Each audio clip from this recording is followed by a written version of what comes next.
তুমি ফোন কে রিসিভ করতে বলো ভাই, তোর সময় এক্সট্রা মুখ চোদে নিলাই, ও কাজে থাকবি, কান না কার ফোন ফোন তুলে বসে রয়েছে। হ্যালো, জাহাঙ্গীর ডন স্পিকিং। একজনকার পা ভাঙতে হবে। হয়ে যাবে। কত টাকা লাগবে? 4 লাখ টাকা লাগবে। বাপ রে, 4 লাখ? আর পা কি অ্যাসিডে গোলাবি নাকি বে? আরে দাদা, আমার সাথে 2-3 জন কাজ করে, ওদেরকে পাঠাবো, ওরা খাটখাটাল করে, ওদেরকেও তো কিছু দিতে হবে নাকি? তো ঠিকঠাক বল কত টাকা লাগবে। আবে মানে তুই তো একটা ঠ্যাং ভাঙতে বলছি, কিন্তু আমি তো একটা ঠ্যাং ভাঙি না। আচ্ছা, তুই যদি 3টে ঠ্যাং ভাঙতে বলতি তাহলে কিছু কম করে নিতাম। তো এক কাজ কর, তোর দুটো ঠ্যাঙা ভেঙেলে। ঠিক আছে ভাই, এক ঠ্যাংই ভাঙবো। তো বল কত টাকা লাগবে। চল, তোর না আমার 2 লাখ টাকা দিবি। 50 টাকায় করবি কি? এর আলাদা করে 29 টাকা দিবে কি?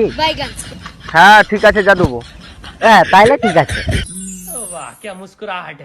এবার বল, যা তুই ঠ্যাং ভাঙতে চাচ্ছিস তার সাথে তো 70টা কিসে? ও শালা আমার সামনে আমার বউয়ের চুমা লেলিছে।